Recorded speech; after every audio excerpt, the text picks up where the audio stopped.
حال ہی میں Sindh food department کی ایک انٹرنل رپورٹ لیک ہو گئی۔ اس لیک رپورٹ کے مطابق سندھ سے 2022 سے 24 کے درمیان تقریباً 4000 ٹن گندم چوری ہو گئی۔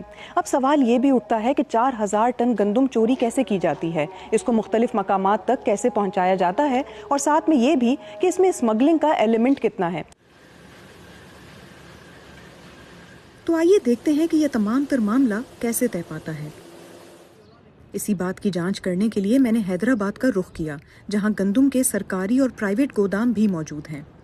سندھ فوڈ ڈپارٹمنٹ کے ایک افسر نے بتایا کہ 4000 ٹن گندم تقریباً 3,79,000 بوریاں بنتی ہیں، جس کو یکجا کرنے کے لیے ایسے کئی گوداموں کی ضرورت پڑے گی۔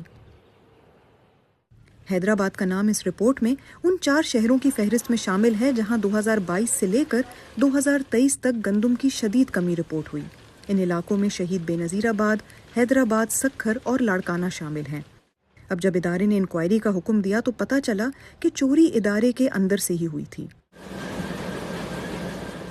حیدرآباد کے اس گودام میں میری ملاقات چکی کے مالک سے ہوئی، جنہوں نے بتایا کہ چوری ہونے والی گندم سے انہیں خاصا نقصان ہوتا ہے۔ اگر جب گندم کی شارٹیج جب زیادہ ہو جاتی ہے تو پھر جب گندم بالکل ہی مارکیٹ میں اویلیبل نہیں ہوتی تو ہم پھر اپنی فیکٹری کو جو ہماری روز کی تقریباً 150 سے 200 بوری 100 کلو والی ہم گندم کی جو گرائنڈنگ کرتے ہیں اس کو ہم کیپیسٹی پہ لے آتے ہیں 50 بوری 40 بوری 60 بوری جتنی مارکیٹ میں گندم اویلیبل ہے، جس کی وجہ سے آٹے کی سپلائی اینڈ ڈیمانڈ متشدد قسم کی متاثر ہوتی ہے اور آٹے کے ریٹ بڑھنا شروع ہو جاتے ہیں۔ اب اگر بات کریں اس لیک ہونے والی رپورٹ کی تو سندھ فوڈ ڈپارٹمنٹ نے اس رپورٹ کی تصدیق کرتے ہوئے بتایا ہے کہ یہ گندم نہ صرف چوری کی گئی بلکہ اسے خراب ظاہر کر کے مارکیٹ میں مہنگے داموں بیچا بھی گیا۔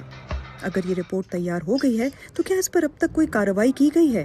صوبائی فوڈ منسٹر جام خان شوروں سے میں نے یہی سوال پوچھا۔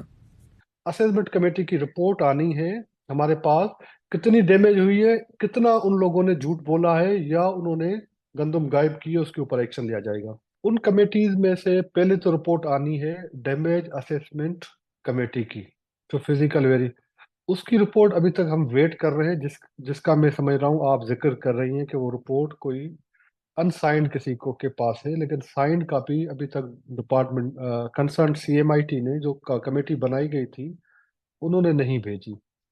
اگر وہ جیسے ہی ملے گی اس کی جو فائنڈنگز ہوں گی، کنکلوژن ہوگا، اس کے اوپر عمل کرتے ہوئے ایکشن لیں گے۔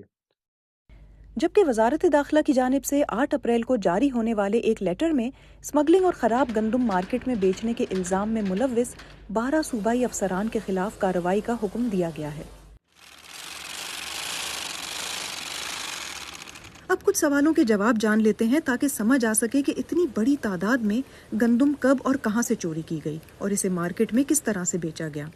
جب یہی سوال سندھ فوڈ ڈپارٹمنٹ کے افسران سے پوچھا تو ان میں سے 2 نے اپنا نام اور عہدہ ظاہر نہ کرنے کی شرط پر بات کی۔ سندھ محکمہ خوراک کے افسر نے بتایا کہ گندم کو ان گوداموں سے نکالنے کے لیے ادارے کے افسران نے 2022 میں آنے والے سیلاب کا بہانہ بنایا اور گندم کو محفوظ مقام پر پہنچانے کے جھوٹے بہانے سے لے گئے۔ ایک سے دوسری جگہ منتقل کرنے کے لیے گندم کی بوری کو بجری کی بوری ثابت کیا گیا، جس کے لیے انہی گندم کی بوریوں میں اوپر سے مٹی اور بجری ڈالی گئی۔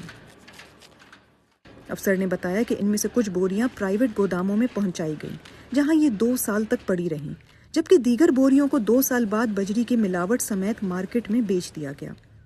اسی بات کی تصدیق سندھ محکمہ خوراک کے ایک اور افسر کرتے ہوئے بتاتے ہیں کہ ان 3 لاکھ بوریوں میں سے بیچی جانے والی گندم جانوروں اور انسانوں کے کھانے کے لائق بھی نہیں تھی۔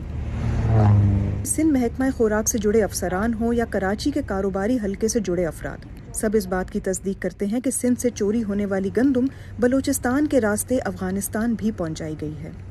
اس بات کی تصدیق بلوچستان کے علاقے چمن میں موجود ایک افسر نے بھی کی اور بتایا کہ پچھلے 1.5 سال میں سندھ کے مختلف گوداموں سے کراچی پہنچنے والی گندم لیاری کے راستے بلوچستان اور پھر وہاں سے افغانستان پہنچائی گئی ہے۔